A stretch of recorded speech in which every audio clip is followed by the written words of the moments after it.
Hello, everybody, and welcome to another edition of Charts with Dan. It was a record-setting weekend at the box office. We are going to talk about Venom, Let There Be Carnage. It was also a big weekend for James Bond as it prepares to open here in the United States. We're going to be covering that as well as everything else box office-wise. Lots of stuff to talk about. Before we do, though, in case you missed the announcement earlier this week, I am really excited to announce that I have started my own podcast channel across several different platforms. If you look down in the description below, you will see links to most, if not all of them. This is a really exciting new way, I think, for people to find what I'm doing, a different way for you to enjoy it. If you don't like watching YouTube in the car, if you want to listen to what the programming that's here on this channel, that's what you can do there. Right now, all of my reviews are going to be going to the podcast feed. I'm also going to be having some audio exclusive reviews later on, stuff that I may not have time or inclination to do a video for, but I can do an audio review for it as well. The rest of the programming for this channel, including charts, will be coming to the audio podcast feed later on in the coming weeks as I grow and build and expand it. So the goal is that eventually everything that you enjoy here on the channel will be available as a podcast on that podcast feed, including the live show, which will be coming back, and all my movies. I've had a lot of questions about all my movies. All my movies will be returning. I'm just working out a few details on where exactly it will be, if it's going to be on this new feed, if it's going to be elsewhere. So thank you for your patience as I try to work that out. But most importantly, as this is launched, it really helps if people go ahead and subscribe to the feed. This is a really exciting new adventure for me, and I hope a new way for you to enjoy what I'm doing here as well. So check out those links in the description below. Now, let's talk about this weekend's box office. And we all knew that Venom, Let There Be Carnage was going to be the top movie. What we didn't see coming, and what even most box office analysts did not see coming, was that we would have a record-setting gross for this weekend, because Venom opened to over $90 million. Sony was being very conservative in their projections. They had it far below this number, but even the box office analysts that I was reading that were bullish on Venom were looking at $60, maybe $70 million, and this is one of those movies that every time they updated the box office over the weekend, the gross just kept getting higher. Obviously, this is great news for Sony. This is great news for the Venom franchise. It just goes to show with Spider-Man No Way Home coming down the pike, how many people are excited about all aspects of the Sony-verse, even Venom, which isn't directly tied in. So there is a lot of excitement to be had there. And also just looking at this result, we've talked about, the box office throughout this year as movies have come back, and we're going to look at a chart on that in just a second. But there's always been a qualifier, it seems like, when we had A Quiet Place 2 coming out at the beginning of the summer, F9, Black Widow. Even with Shang-Chi, some of the discussion was about, well, it didn't have the day and date money, but it did really well at the box office and did really well in theaters. Another movie that surpassed expectations. This movie, Venom, Let There Be Carnage, to me feels like the first big opening we've had that doesn't require any qualifiers. It's just a movie that came out and did really well, even though I'm sure that turnout is still somewhat depressed, especially in areas where the outbreak rate is high. But it does seem like this is, if you're a theater owner, if you're a fan of movie theaters and the theater going experience, this is a good weekend for you, because it shows that enthusiasm is still high for these big event movies. Now, we've got to get enthusiasm back up for a lot of the other ones, but we are on a very slow road back to some form of normality. And Venom, to me, felt like the first movie opening where it just felt like the old days, almost 2 years ago now, where a movie just opened big and we didn't have to really overanalyze it beyond that. So let's look at the marks that Venom set this weekend. It's in a lot of top fives. First of all, it was the biggest opening of 2021. It tops Black Widow by just a little under $10 million. That also by default makes it the biggest opening after the theaters closed due to the pandemic. And you see now Marvel films, not MCU films, but Marvel films taking up the first 3 slots in 2021. Black Widow at number 2, Shang-Chi at number 3, and then we have the opening of Fast 9. Or F9, I guess, at 4, and A Quiet Place Part 2 at number 5. Then when you look at the month of October openings, Venom comes in second, only behind another comic book movie, Joker. Joker set the mark with $96 million. Venom not too far behind, though. Venom, Let There Be Carnage at number 2 with $90 million. $10 million almost higher than the original film, which came out in 2018 at $80.2 million. And then following right on its heels Kills back in 2018. Halloween with $76.2 million. Of course, the sequel, Halloween Kills, will be opening in just a couple weeks here in the United States. And then Gravity at number 5 with $55.7 million. So that's what you're looking at for the month of October. But Venom also did well for the fall season. Let's look at the top 5 openings in the fall season. 2 It movies. The first movie, It, back in 2017, opened to $123 million, easily the biggest opening weekend of the fall season. Joker is at number 2. It Chapter 2 is at number 3. And then we have Venom, Let There Be Carnage at 4, and the original Venom at 5. So this is a franchise that has taken advantage of this first weekend in October. It's the same weekend that the original movie opened. You know, Sony has very clearly and openly been looking to launch Spider franchises outside of Spider-Man proper, which for now they're co-producing and co-running with Marvel. Now we have, I think, 2. We've got Venom, which has had a great first opening weekend for its sequel. We'll see how it does next week and what it does around the world. And also Into the Spider-Verse, which is a movie that did not necessarily blow the doors off of the box office, but it's an Oscar-winning film. I think that anticipation for the sequel is going to far outpace what the movie did when it originally opened. That was a real word-of-mouth hit. I think a lot of people found it on Netflix and streaming, etc. So I think when we look at Into the Spider-Verse and when that sequel opens, we should see a big opening there as well. So Sony really investing in the Spider properties, and it's paid off here. And by the way, it's looking very savvy right now. That decision that was made really only about a month ago to, they had originally pushed Venom back a couple of weeks. It was going to be more in the midst of No Time to Die and Halloween Kills and Dune. This decision to pull it back up to October 1st, so it's the first of these big movies out of the gate this month, looks to have literally paid off. And one of those positioning things that the studios do, sometimes they backfire, sometimes they don't. This really worked for Venom. So we will continue to track Venom and see how it's doing in its second week. What's the drop-off going to look at? How are the legs going to be? Lots of things still to be told about this film. But really, the big story right now, a big opening for fall, for October, for 2021, you name it. Let's look at the rest of the top 5. The Addams Family 2 also did well this past weekend, $17.3 million, despite the fact that it was available to rent on premium video on demand for $19.99. We're going to see that on one of the streaming charts later. So this is another example of a hybrid release, but it's bringing in a really decent amount of money in theaters. Family films have been doing well during this pandemic, and Addams Family 2 is no exception. Shang-Chi and the Legend of the Ten Rings, after 4 weeks on top, is down to number 3 with $6.1 million. The Many Saints of Newark from Warner Brothers, another hybrid Warner Brothers HBO Max film, a prequel to the TV show The Sopranos, and another single-digit opening for one of these Warner Brothers films, $4.6 million theatrically for The Many Saints of Newark. And then Dear Evan Hansen dropped 67% in its second week, barely staying in the top 5. This is not going to be a case like we saw with The Greatest Showman, where it opened low and found its audience. It seems that perhaps word of mouth, critical word of mouth, people that saw the film perhaps as well, has gotten out about this film. So it is not going to have the kind of longevity that we saw from other musicals, and will be out of the top 5 more than likely. I can't imagine it'll be there next week. So we're talking about the road to recovery, as it were, at the box office. Venom was, when you take the collective gross of the domestic box office, the highest box office grossing weekend in quite some time. And I wanted to take a look at 2021 in general. This is the collective gross of all of the domestic films that were released. So it's not just the top 5 or the top 10. This is all of the films released. And you can see when we started the year, weekend to weekend, the box office was consistently under $20 million.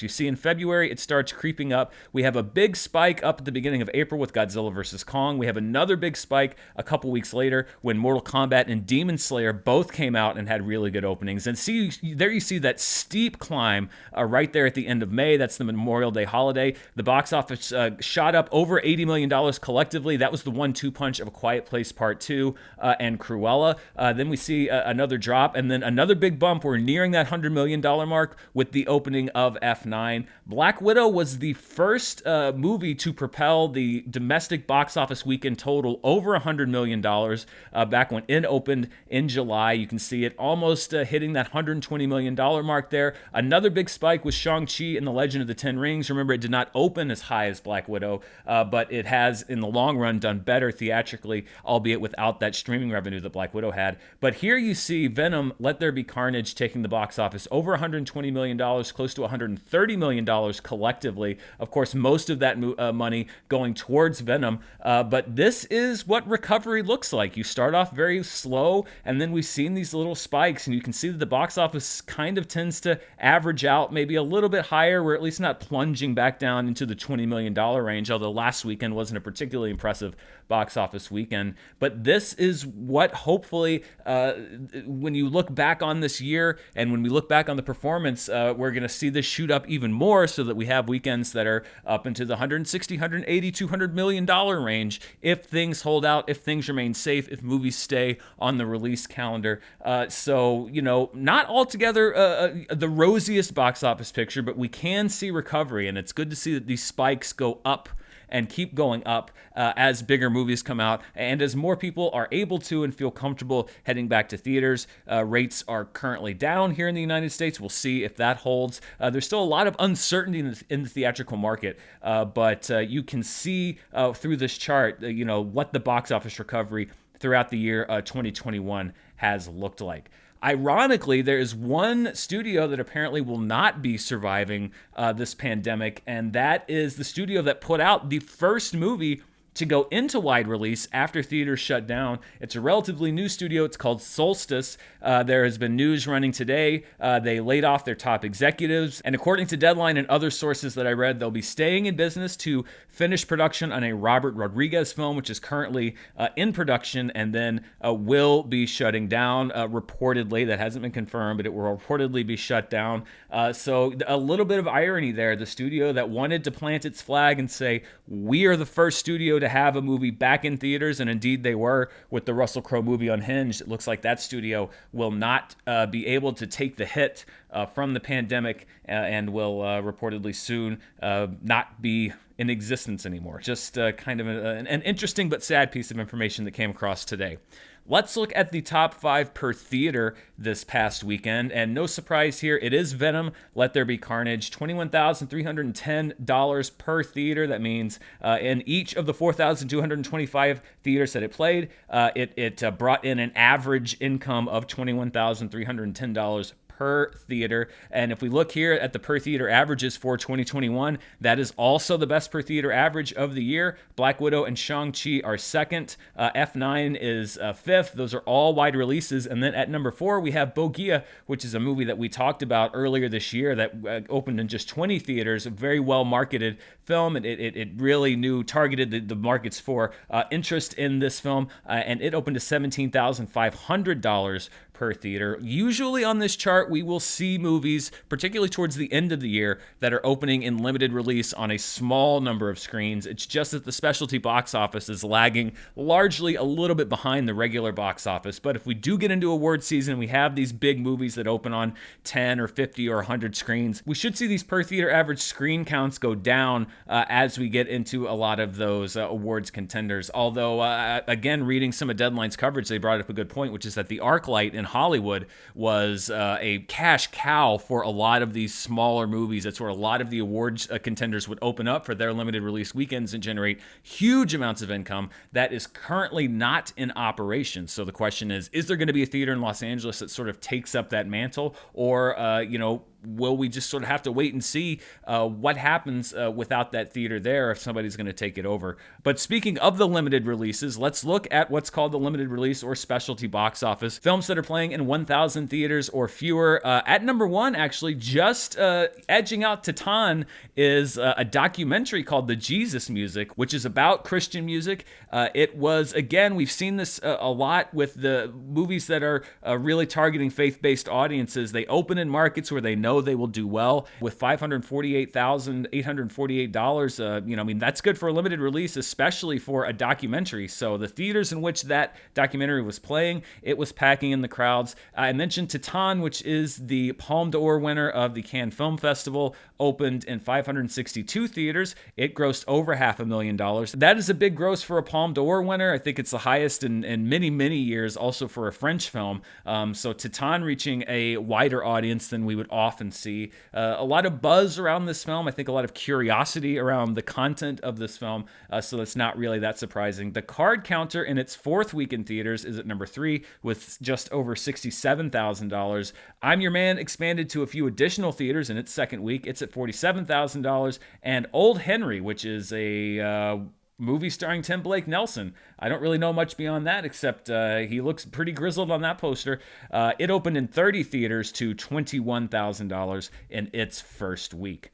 Let's look at the other big story this past weekend, which is No Time to Die. I think this was maybe the first movie I remember reading about that was directly delayed due to the pandemic. It was one of the first movies, it was on the verge of coming out, that delayed its release because Bond is big at the global box office. They wanted to make sure that they could get into as many theaters as possible. It is now finally coming out after many scrubbed release dates, and it looks like, at least in the first week, the wait has paid off because it grossed $119 million at the international box office. Several markets getting the movie this past weekend, including the UK. Obviously, a big James Bond fandom there in the UK. It opens domestically here in the United States and Canada this upcoming weekend and then continues to roll out around the globe. So this is a potential, and we've seen it, billion-dollar franchise. We'll see if Bond can rack up those grosses, but you'll notice that it was not actually the number one movie internationally. That's because it is the National Day holiday in China, and a movie called The Battle at Lake Changjin is the number one movie internationally. Over $200 million just over the weekend. I believe its total so far is over $250 million. It's going to be a huge grossing film. As we have seen before, this is a movie that for National Day is a very pro-China movie. It's about a battle in what we call the Korean War against largely American forces. The third place film, My Country, My Parents, also released in China as part of this holiday. We've seen My Country, My Homeland, and it's part of a series of films, again, in that vein of the National Day holiday and a celebration of China. Venom, Let There Be Carnage, in the markets in which it opened, generated $13.8 million, and Dune, which has now crossed $100 million globally, is in fifth place with $13.7 million, just behind Venom. It will continue rolling out around the world in the next few weeks. We get it here in a couple weeks in the US and Canada.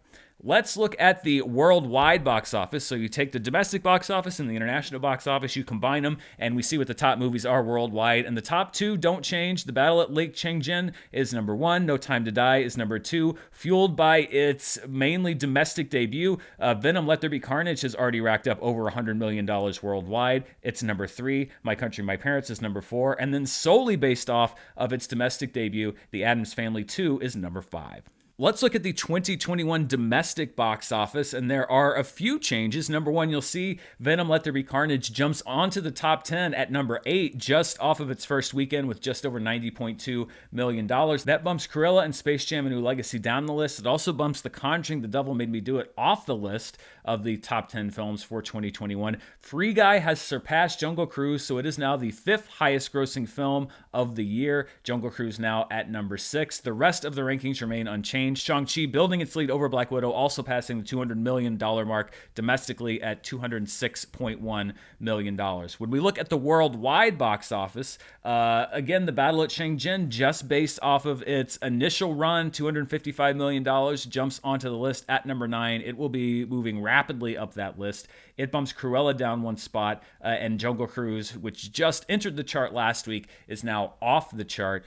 We will probably start to see Venom climbing up this chart at some point. We will start to see No Time to Die climbing up this chart at some point. So a lot of motion still to come for the 2021 worldwide box office. The top movies over the last 365 days chart has been retired because it's pretty much at this point the top 2021 movies. When Demon Slayer, when we hit that a year mark in a couple weeks, it would would just be the top 2021 movies. So that's a chart we're going to have to retire for just a little bit, probably about a year, until we can actually make it interesting again. So put a pin in that. There is something, though, that we have to go back and do one final report on, and that is the 2021 summer box office. I know that feels weird because we're in October, right? We're into the fall season. Well, the grosses were still changing, and really just we have to make official a couple of things that we were talking about last week. As we look at the final list here, Free Guy does pass Jungle Cruise. It's now the 5th highest grossing movie of the summer. And then, as I predicted last week, Candyman has generated enough money to pass both The Suicide Squad and The Boss Baby Family Business.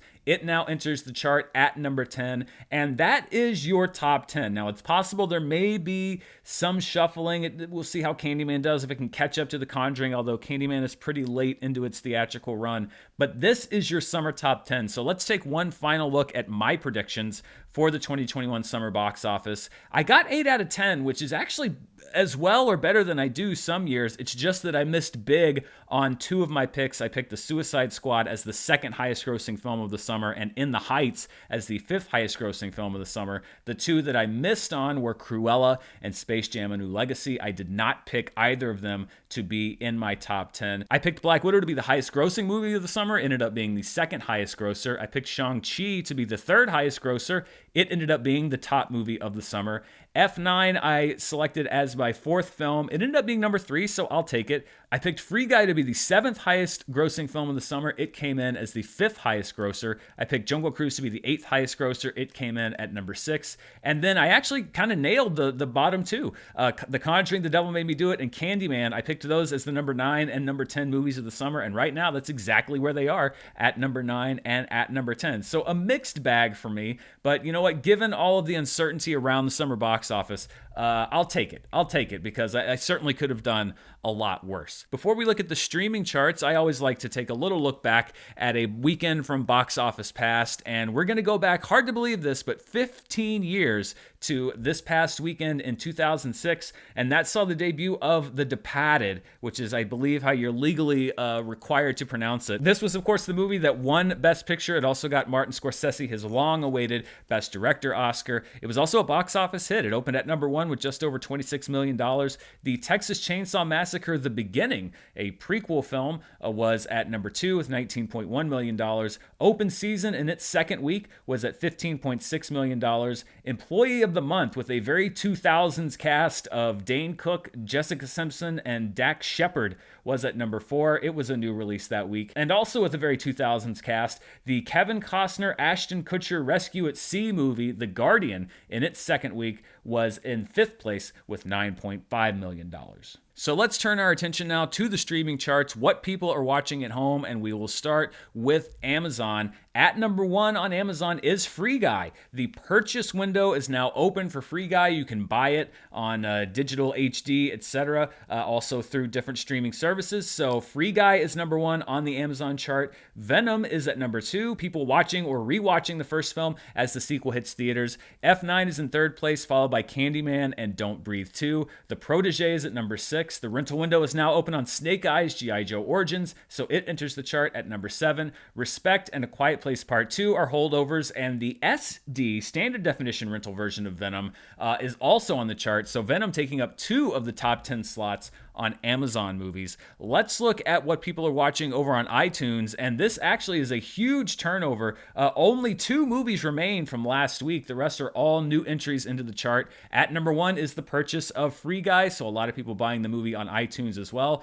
Addams Family 2, I mentioned that it was available for premium video on demand. It's a $20 rental fee. You get it for 48 hours. It was the 2nd most popular movie on iTunes this past weekend. Venom is at number 3. F9 is at number 4. Snake Eyes: G.I. Joe Origins, which you can buy or rent, was at number 5. Now, this is something that I haven't seen very often. The pre-sales, the pre-order for Venom: Let There Be Carnage was the 6th most popular movie on iTunes this past week, despite the fact that there's no set date. So a lot of people went to see Venom: Let There Be Carnage, went home and said, you know what, I've got to own this movie. I'm going to put in a pre-order. It was enough to get it to number 6. The Forever Purge, the rental window opening there, it's at number 7. The Card Counter, which we saw on the specialty box office list, is now available for premium video on demand. It's at number 8. The rental window is open on The Boss Baby Family Business. It's at number 9. And the purchase this window open on the Green Knight, it is at number 10.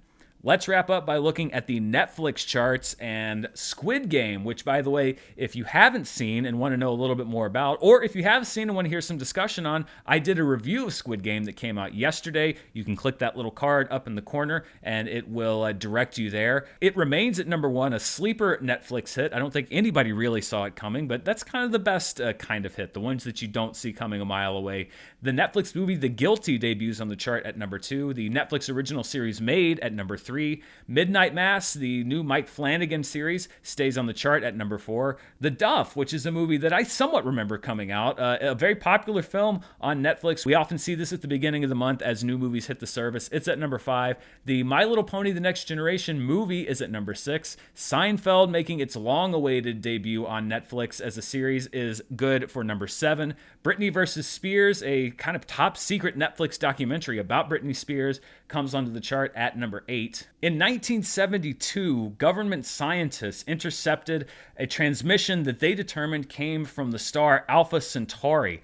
The best decryptors on the planet spent the better part of 5 decades attempting to decode what it said, but found that the message, which is assumed to be alien in origin, was too complex for human understanding. Thus, it was decided that this alien message must be disseminated to the people of Earth in small, easy-to-understand chunks. After years of deliberation and debate, the scientists finally developed the perfect messenger for this intergalactic message of peace.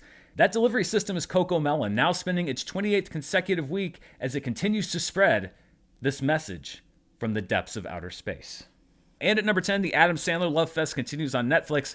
Grown Ups remains on the list, a holdover from last week. And finally, let's look at the top 10 as far as movies go over on Netflix. At number 1 is The Guilty. The Duff is at number 2. My Little Pony, Britney vs. Spears, and Grown Ups are at numbers 3 through 5. Till Death enters the chart at number 6. Step Brothers enters the chart at number 7. I believe that's a Prestige Worldwide production. The original movie The Starling drops to number 8 from last week. Titanic also entering the chart at number 9. And the Netflix original film No One Gets Out Alive is at number 10. So that wraps us up for charts. A big weekend in the books with Venom, but this is a murderer's row of releases because we have another huge movie getting released domestically. That is No Time to Die, starring Daniel Craig in his last outing as James Bond. Look for a review of that movie here on the channel. I'm seeing it on Wednesday night. I'm going to get a review out soon after. I'm a big Bond head, even though a couple of the Craig movies have disappointed me. I think also a couple of them are some of the best James Bond movies ever made. I'm hoping this one falls on that side of it. Stay tuned for my thoughts on No Time to Die. That's also the only nationwide release this upcoming week, so a lot of focus will be on 007. Thank you so much for watching me here on the channel. Again, if you'd like to subscribe to the podcast feed, you can find the links to all of those platforms down in the description below. I would love if you would subscribe today because it helps us really come out of the gate strong as we launch this side of the channel. Also, if you want to see what else I'm up to, you can check me out on Patreon at patreon.com/Dan Murrell. We are doing our movie club this month. We have a special director series. I won't spoil who it is, but it's a director that I think a lot of people we're going to have fun analyzing his films. It's a lot of fun. I'd love to have you come and join us. But most especially, thank you for watching me here today. Stay tuned next week for a big 007 episode. Can James Bond replicate Venom's box office success? We will find out right here next week. Until then, thanks for watching. Stay safe, and I'll see you next time. Bye.